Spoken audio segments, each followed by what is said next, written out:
Good afternoon, everyone, and welcome to the August 14th regular town council meeting. And I'd like to call the meeting to order. I've got a couple opening comments. One, thank you to everyone who's attending the plaza and all the effort that's going on throughout the valley. There's a lot of activities. There was a great event out at the Atlas Coal Mine or that area this weekend. And just seems like there's a lot of hustle and bustle around the valley. So thank you to everybody who's putting the efforts in. As well, there's an open house on August 23rd at the BCF. It's for discussion of the business license bylaw that includes the short-term rentals. So it's on August 23rd, 10 to 2 and 4 to 7. If you're interested, please show up and give your input on that. Council, any other comments? Go ahead, Lisa. Just that I've heard nothing but good stuff in regards to the great big weekend at the Badlands Amp. So well done. Perfect. Okay, any additions to the agenda? All right, can I get a motion to adopt the agenda as presented, please? Stephanie? I move that council adopt the agenda for the August 14th, 2023 regular council meeting as presented. Seconder, Patrick? All in favor? Carried. Can I get a motion to adopt the minutes of July 24th? Crystal?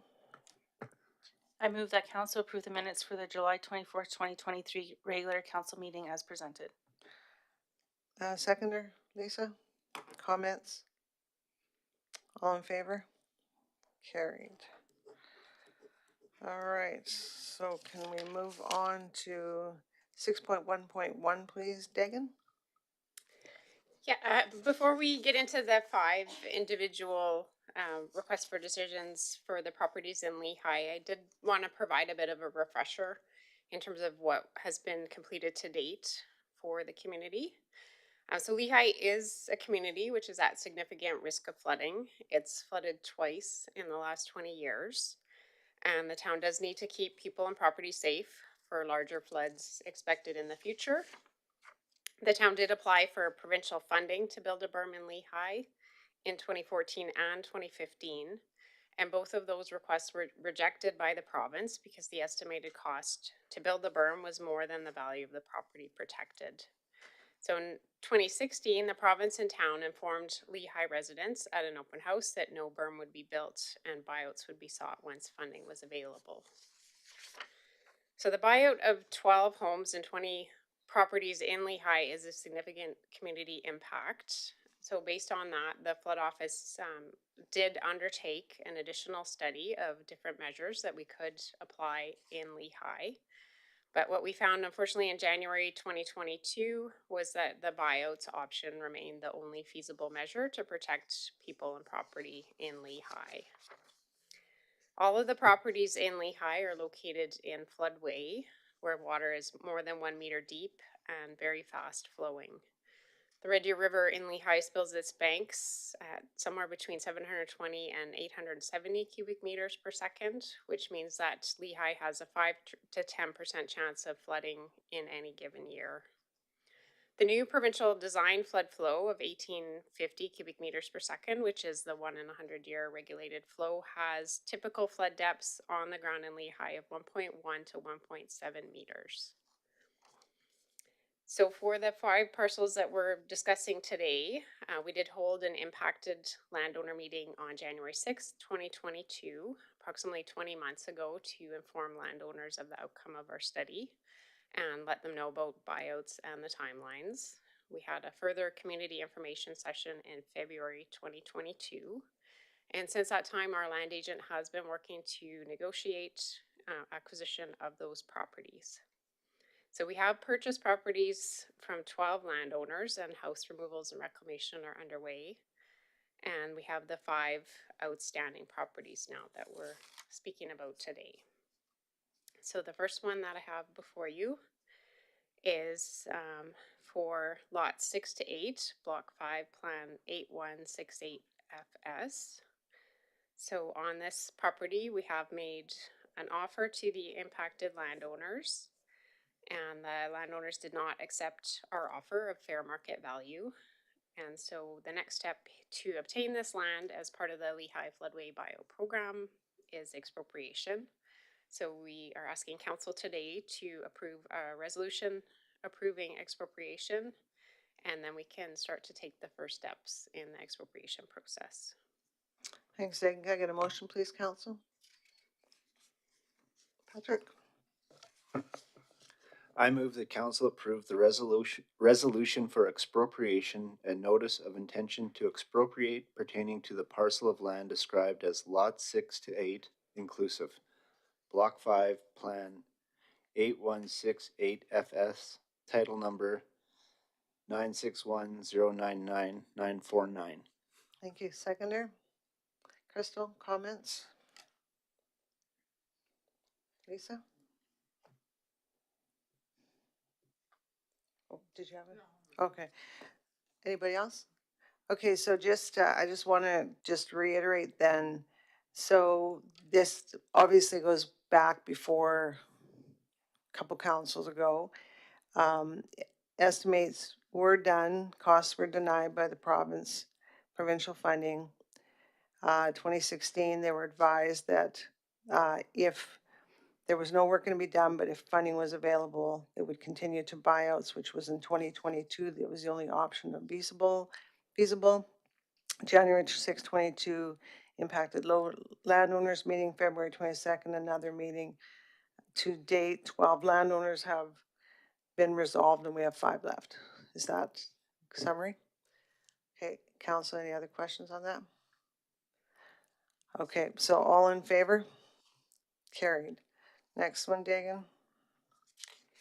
So the next parcel in question is Lot 2, Block 2, Plan 8810626. And again, our land agent has been in discussion with the impacted landowners and has made an offer to purchase at fair market value, which has not been accepted by this landowner. So again, the next step in the process is for council to consider the resolution approving expropriation so that we may gain control of this lot. Can I have a motion, please? Crystal? I move that council approve the resolution for expropriation and notice of intention to expropriate pertaining to the parcel of land described as Lot 2, Block 2, Plan 8810626, title number 201811865. Sorry, just read that's that title number yeah. 2011865. Thank you. Seconder? Crystal, or Lisa, comments? Lisa? So just for clarity, are any of these out of the 5 still under negotiations, or have they all just ceased? The flood office would be open to negotiations moving forward, but they are all at the point where discussions have ceased with the landowner. Anybody else? So I just want to clarify this, Dagan. So these are, when you talk fair market value, this is what the basis of what the province has given us. So when we first started, it was assessed. We fought for appraisals. So these are based on appraisals, and that's what it's expected in the grant. Yeah, so we're allowed to pay fair market value under our provincial funding grant, which is the higher of either the assessed or appraised. There is a process. If the landowner doesn't agree with our appraised value, they are able to get their own. And what we are able to negotiate on are things like the timeline for possession and salvage of items in the home and on the parcel. Okay, and so when this area, there's no, like the power lines, everything else is going to be removed from that space, correct? Yeah, the area will be reclaimed, the land will be reclassified as environmental reserve, and it will be left to return to nature. So it's not like somebody can go out there and build on there. Yeah, there will be no future development allowed. Okay. All right. Any other questions, council? Lisa? Out of those 5, did any of them take the option to have a second appraisal? I don't believe that we have second appraisals from any of them. Okay, thank you. Anybody else? Okay, all in favor? Carried. All right, Dagan, next one. The next parcel in question is lots 9 to 11 inclusive, block 5, plan 8168FS. And again, similar situation to the first two. The land agent has presented this landowner with an offer of fair market value, and that has not been accepted. So the next step in obtaining the parcel as part of the Lehigh floodway buyout is expropriation. Okay, can I get a motion, please, Lisa? I move that council approve the resolution for expropriation and notice of intention to expropriate pertaining to the parcel of land described as lots 9 to 11, inclusive block 5, plan 186 or 816, sorry, 8 FS, title number 921181898. Thank you. Can you just read that plan number again, Lisa? Plan number 8168FS. Thank you. Seconder, Patrick, comments? Patrick? Just curious, if the negotiation through expropriation comes and it ends up higher than what the town was able to offer, is the grant funding from the flood program eligible to use for that difference? Uh, so if we go through the expropriation process, it does go through a legal process, and then the value of the land will be determined that way by a third party. And then the province will review on a case by case basis what portion of that they feel is eligible, including damages. Anybody else? Okay, all in favor? Carried. Next one, Dane. So the next one is lot 1, block 1, plan 8810626. On this particular parcel, our land agent has been attempting to negotiate a buyout. However, we have not been granted access to the property to be able to complete an appraisal. So we have not been able to make an offer for fair market value in this case. And so, given that the landowner has refused to enter into any discussions or allow access, the next step here is again to enter into expropriation and to enable us to complete the Lehigh floodway buyout for this parcel. Motion, please, council. Lisa?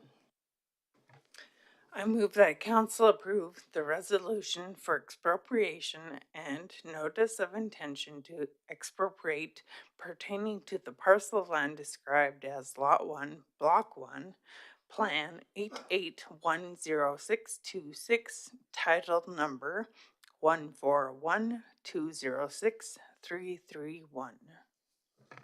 Seconder, please. Stephanie? Comments? Crystal?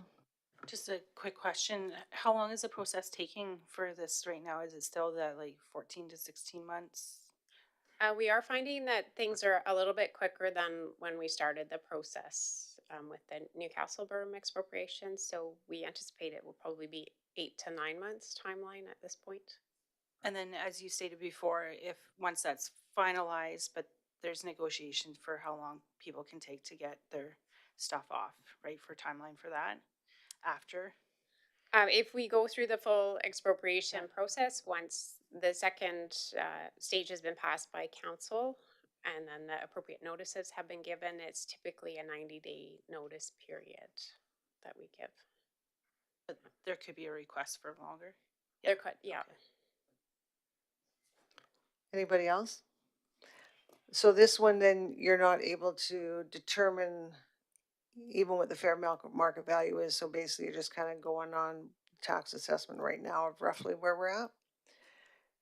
And then obviously after expropriation, or if it goes through that process, then you would determine that's when you'd have to get the assessment done or full appraisal done. Yeah, as we enter into the expropriation process, we will again work with our expropriation appraiser to try to gain access to the property to complete a fulsome appraisal. And if that's not possible, then they will just do the best that they can based on the regional market information open to them. Okay. And, and again, there's still, even though we're passing this today, there's still room for negotiations. Yeah, that's right. If any of the landowners today want to speak with us, we're still open to speaking with them. Okay. All right. Any other comments? All in favor? Carried. All right. Next one, Dagan.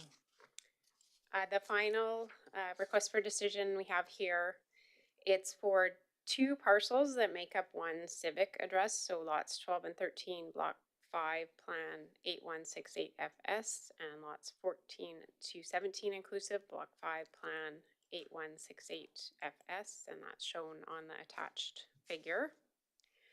So for this one as well, our land agent was able to prepare an offer for fair market value, which was presented to this landowner through their legal counsel. And they have not accepted our purchase of fair market value. So the next step in purchasing the land here for the Lehigh Floodway Bios program is expropriation. Okay. Motion, please, Council. Stephanie? I move that council approve the resolution for expropriation and notice of intention to expropriate pertaining to the parcels of land described as lots 12 and 13, block 5, plan 8168FS, title number 921-125-157, and lots 14 to 17 inclusive, block 5, plan 8168FS, title number 921-125-157 plus 1. Seconder? Lisa? Comments? Okay. I think everybody's asked everything on this. All right. All in favor? Carried. Thanks, Dagan. All right. We shall move to 6.2.1, please, Reg.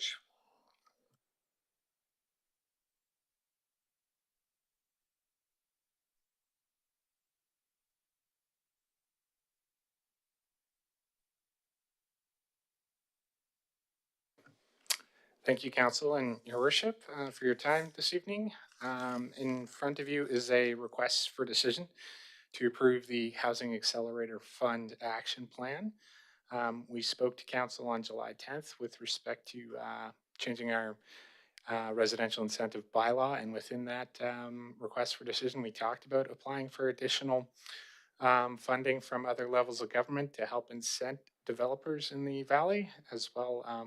We also talked to you about becoming a developer ourselves, and so some of that content is within this action plan. Just to give you some background on the Housing Accelerator Fund, it's a $4 billion fund that the federal government has put into their budget, and it's actually managed by CMHC. It's looking to do long-lasting change and bring on housing supplies through change in land use planning and development approvals. There's two streams from the fund, so one for larger jurisdictions and one for rurals. If we apply for the rural fund, we need at least 5 initiatives. And before you in our action plan is 6. These initiatives have to be completed within a 3-year time frame, and they're also looking for longer lasting change, so 10 years. And they're looking for transformational change, some more systemic change as opposed to underwriting individual projects. Within the action plan, there's 6 initiatives, like I mentioned. We'd like to have an incentive program for secondary suites and garden suites. We'd like to take on a tiny home project as well. We'd like to increase the inventory of affordable housing in the valley. Review potentially having a vacant lot tax, an incentive program that would allow us to incent the housing forms that we're looking for, so increased density, infield development within the valley, and as well single occupancy units because we don't have enough of those. And then we'd also like to create an employee housing complex within the action plan.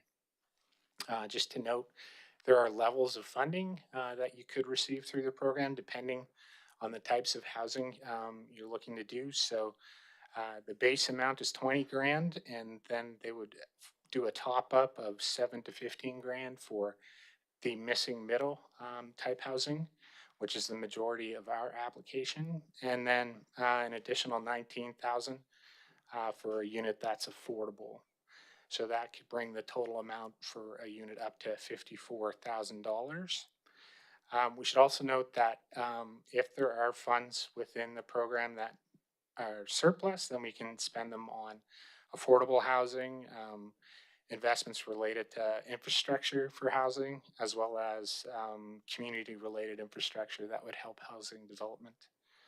Um, in the back pages are the actual action plan in the content and in the application format that HAF is looking for.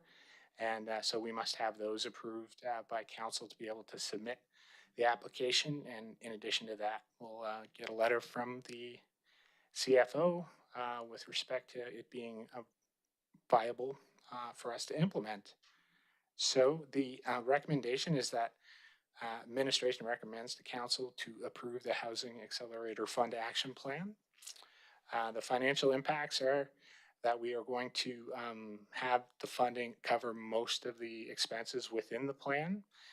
For example, we will use caps if we're incenting development so that we don't spend more than the funds that we receive. And a lot of the projects that come forward that maybe we'll incent will bring forward to council and get their approval as well, so it aligns with our budgeting process. From a strategic alignment perspective, it aligns really well with our MDP and our housing strategy. And so there's some examples in the document with respect to alignment. From a communications perspective, we're going to develop a communication plan for each one of the action items. And then, yeah, further to the request for decision, we've provided the forecast, the houses that we think the program will help induce building wise, and then some additional description on each of the initiatives within the action plan. Thanks, Reg. Can I get a motion, please, council? Crystal? I move that council approve the Housing Accelerator Fund, HAF action plan as presented. Seconder, Stephanie, comments? Crystal? Well, first of all, I want to thank everyone that's involved in making changes to the land use bylaw, the MDP, Palliser Regional, to make sure that we are moving forward in different types of housing in our communities. So I know that's a huge undertaking getting updated with that. So a couple of my questions. I noticed on there that it's 6 single detached homes is part of the breakdown of type of housing. One, why so little, or why are we even thinking about single family homes when is an idea to do some more high density so that those people living in those single family homes can move into those type of housing? Maybe we'll start with that one. So yeah, we do have some single detached lots available in the community now. And so they wanted us to provide a forecast for what would actually happen building wise in the community with and without the funds. So we had 6 as our forecast over the 3 years, and we just left it the same regardless of the funding we received. And then my other question was just what is rapid transit? Does that mean like LRT system or busing? Like obviously we don't have that in our community, so that was just my assumption, but I don't know. Yeah, you're absolutely correct. So we wouldn't score any points for that, but we do score for higher density. So yeah. Yeah, that was all my questions. Thanks. Patrick? Just hoping you can describe a little bit to me about creation of an employee housing complex. Would that be something that we would run and operate, or would it be something that would be titled with, you know, prospective employees that would be using it, or employers, or? Yeah, so we're at this point thinking about more of a Jasper model and linking up with employers and having them say lease 5 units in advance, and if they could only provide 4 employees, then they're still responsible for the 5th, and then that way there'd be some uh, financial. I don't want to say the opposite, but stability with respect to the rental stream, so that we could underwrite the project. So we're looking for partners, both private and public, that could help support taking down rental space within that property. Does that answer your question? Stephanie? Just more questions on the employee housing, I guess. Made my brain start thinking.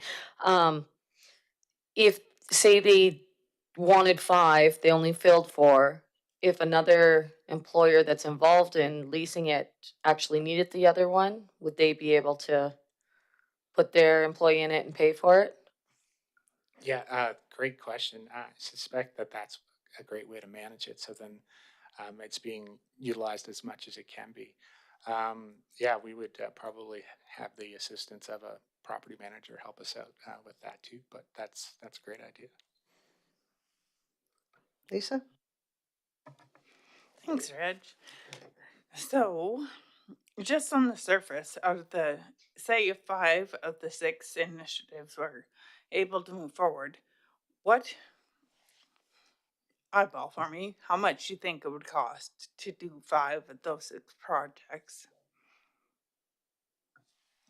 We're trying to get the majority of the cost covered through the grant, including the administrative costs of the work that town's going to have to take on to administer the incentive programs and so forth.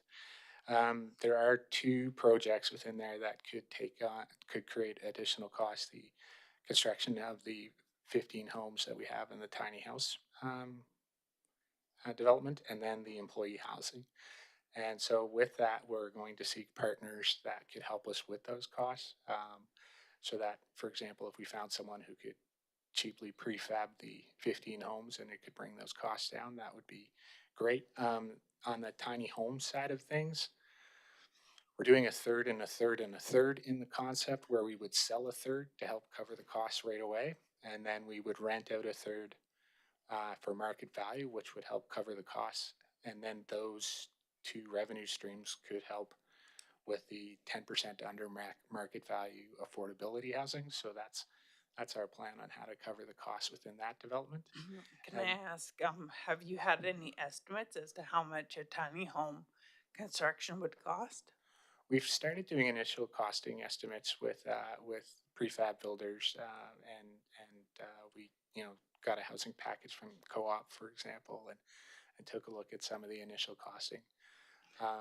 But yeah, so we've started that. But by the time we get to construction, we'll have to do additional planning and conceptual costing so that we can take that down to a finer Okay, detail. so do you feel that 54,000 would cover 2/3 of one of those? No, well, 2/3. It won't cover the full construction cost for sure. Yeah, so 54,000 would be a significant percentage to get started, but it wouldn't cover the construction costs by any stretch. Okay, thank you. Anybody else? So the deadline to apply is August 18th. Do they give you an idea when when we'd find out? So according to the the sessions that we attended to get ready to apply, they said that they would have the decision by fall and contracts ready, so that we could get to work January 2024 is when the funding should become available. And it's 25% on the front end, and then if another 25% at your year milestone, and then another 25% year 2 milestone, and then a final payout of 25% final year. Okay, like when we rewrote the land use bylaw, in there was tiny homes. It seems like there's a message going around that we're not, that our community doesn't. So let's just be clear that tiny homes can be built, because we have a lot of lots that are perfect for tiny homes. And I mean, we have actually, people that have land that could actually create a tiny home community. So I'm just, for everybody here, we are open to tiny homes. Absolutely correct. Yes. Okay. Yeah, we're considering one right now, and a development permit. We don't have minimums in the LUB, and yeah. Okay. Um, Okay, I think that everybody else answered my questions. Okay, all in favor of the application? Carried. Thanks, Rich.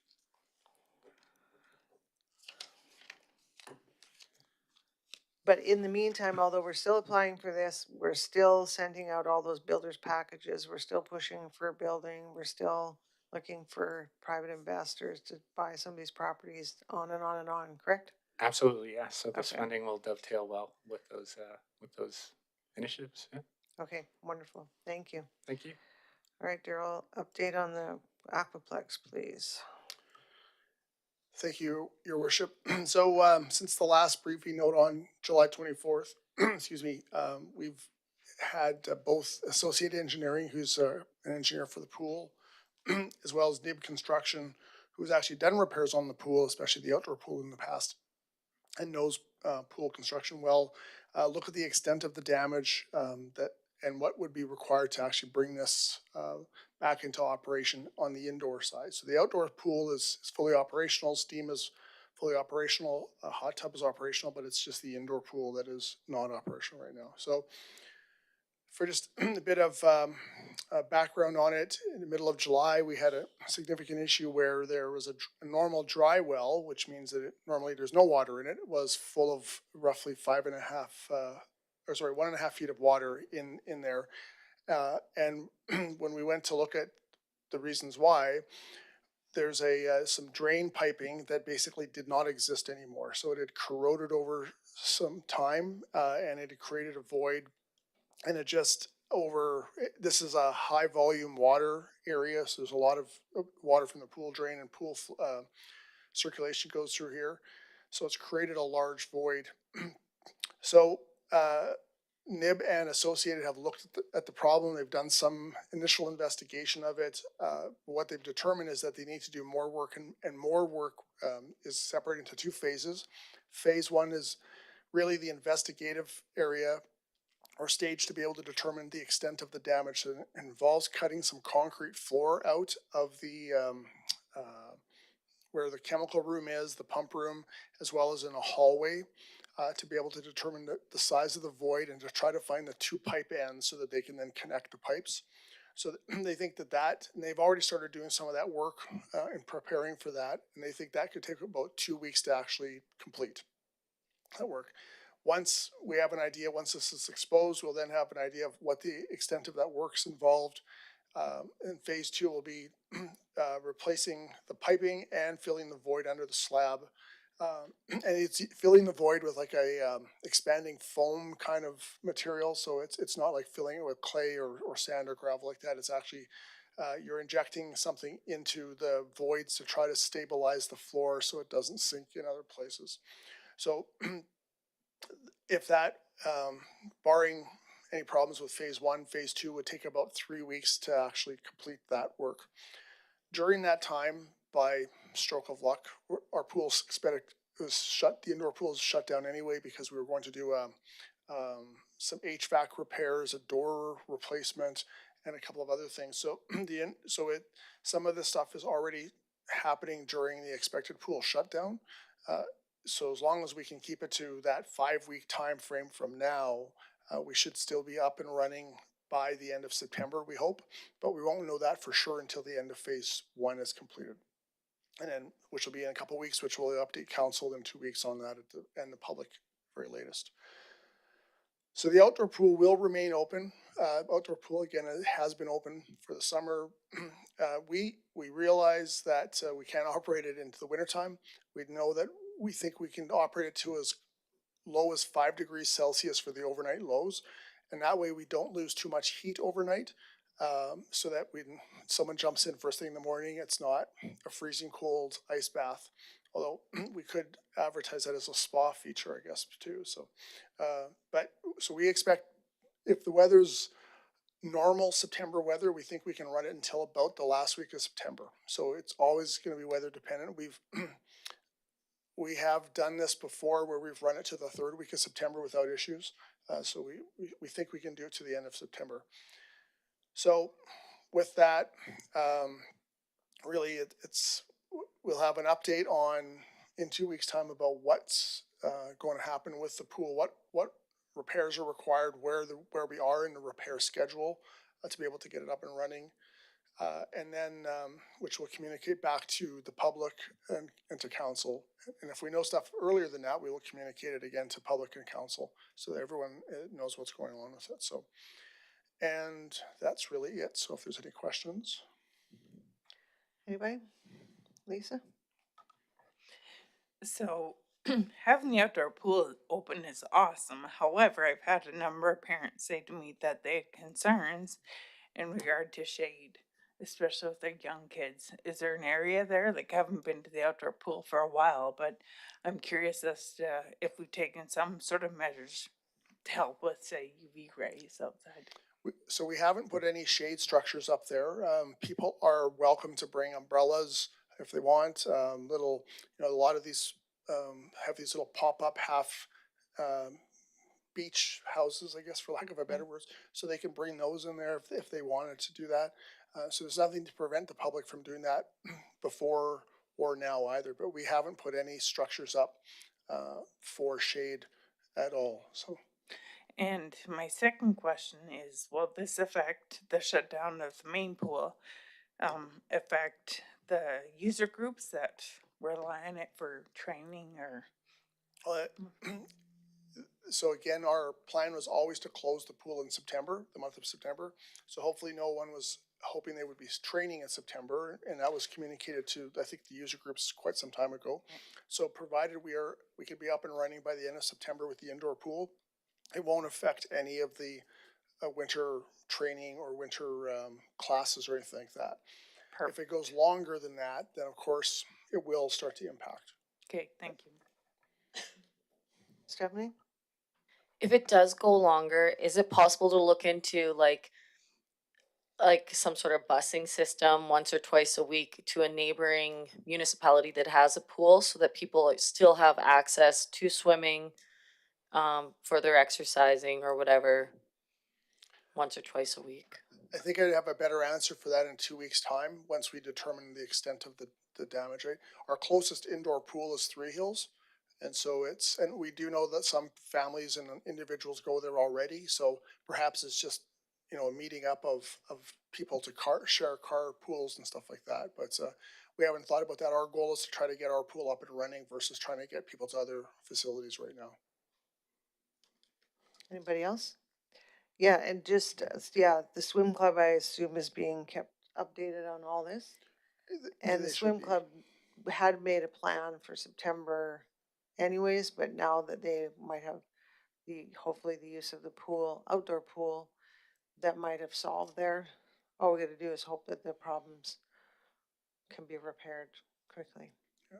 But Yeah, I want to reiterate about we'd always planned to shut the pool down from September 7th, right after Labor Day, until the end of September to do these other planned repairs. So this be able to coincide or run concurrently with those repairs, provided we don't discover a huge problem under the slab. So.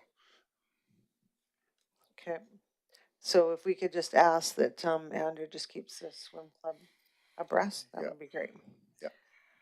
Okay, any other questions on the pool? And I just want to reiterate to people, because they're saying, well, I guess this is a difficult position for council, administration, the community.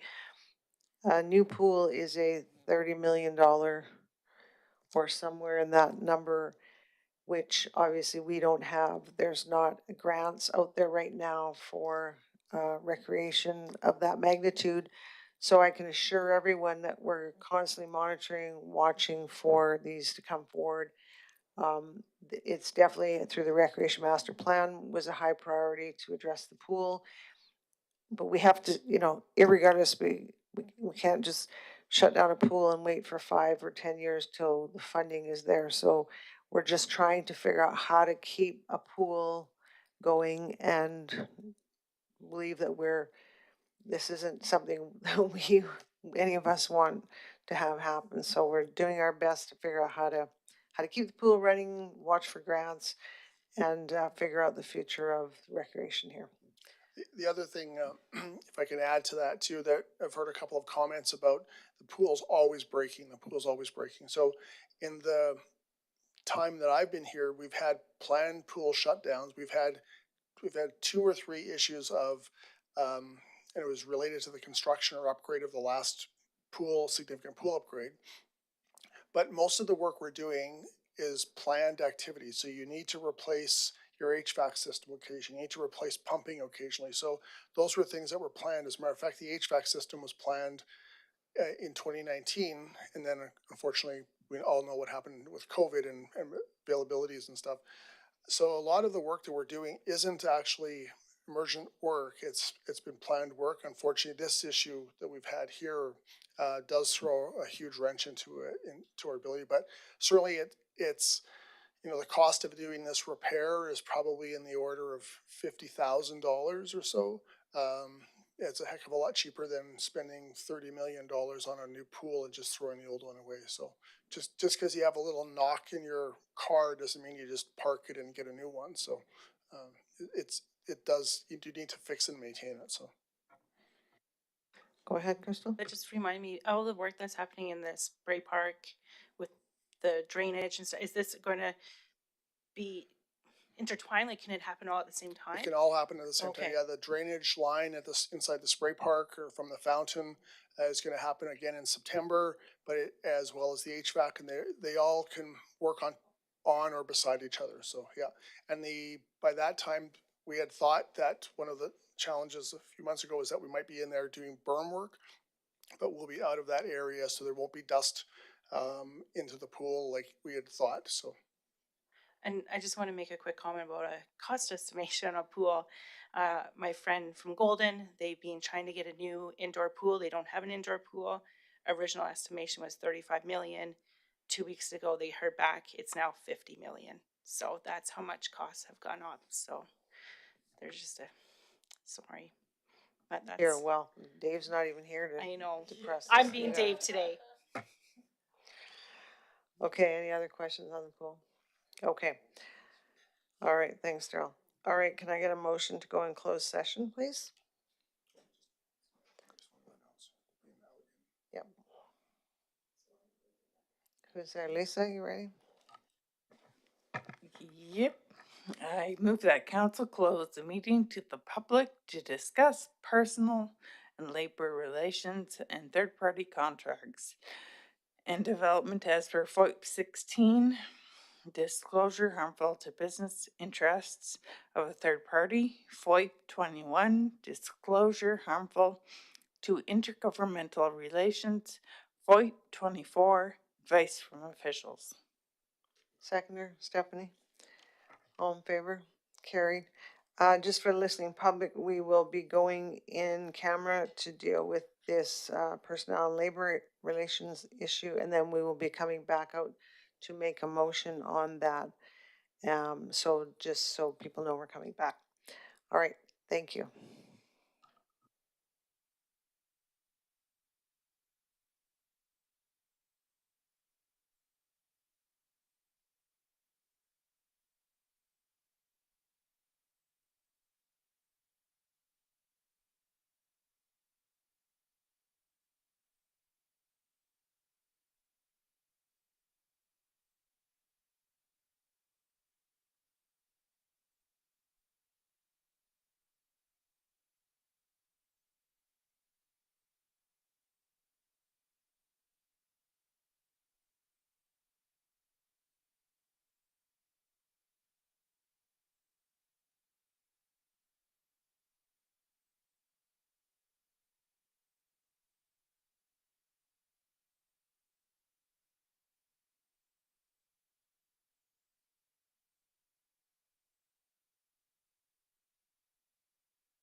welcome back, everyone.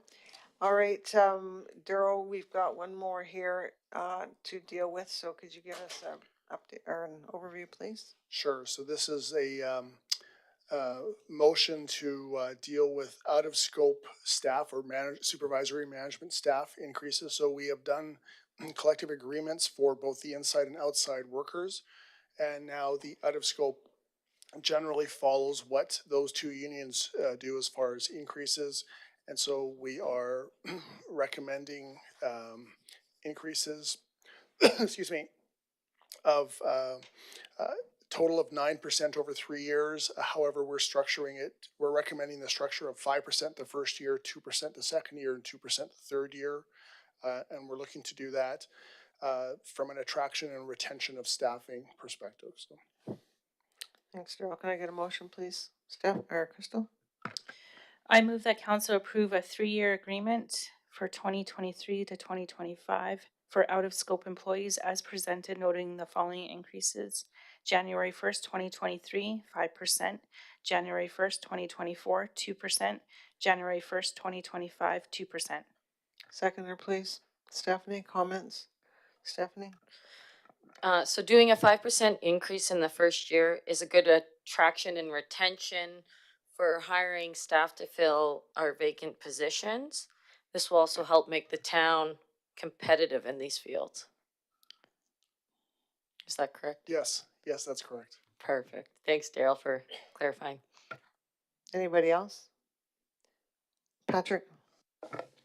I'll just note that this very closely mirrors the agreements we've made with our inside and outside locals over 3 years, being approximately 9% over that time. So I feel this is reasonable. Anybody else? Yeah, no, we just got to find a way to keep the retention attraction for sure, because we gotta fill some positions to fill, and we got lots of work to do, so we gotta keep moving.